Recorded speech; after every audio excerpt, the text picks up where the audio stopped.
Hi YouTube, welcome to today's ENT Bite, which is about the glossopharyngeal nerve, or the ninth cranial nerve. An easy way to remember the functions of the glossopharyngeal nerve are from its name. Glosso means tongue, and pharyngeal means pharynx. There are some other functions as well, which I'll explain.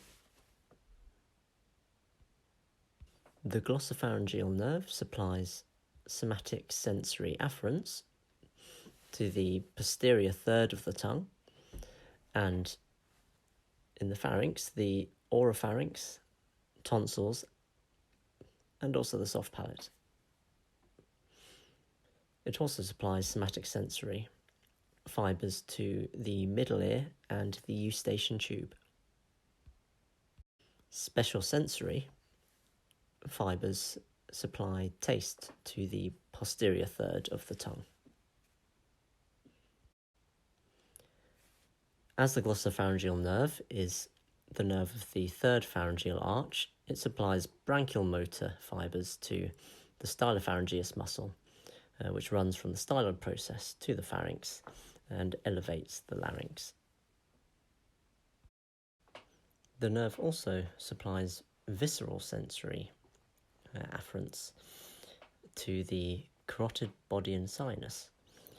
These are responsible for the regulation of blood pressure and respiratory function by sensing changes in blood pressure and the partial pressure of arterial oxygen.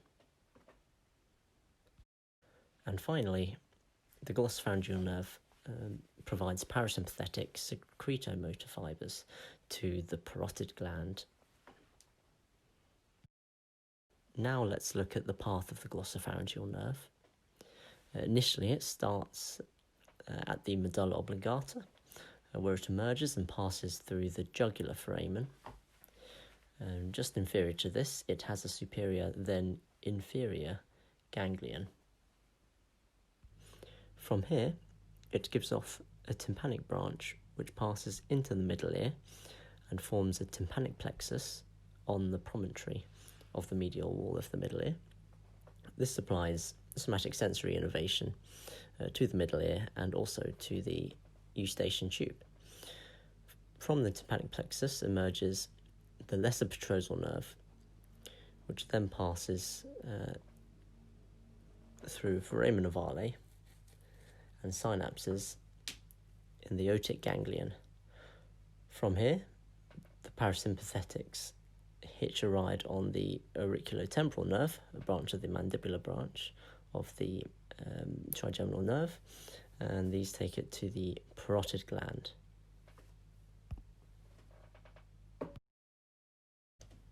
Going back, the nerve branches to provide the branchial motor supply to the stylopharyngeus muscle.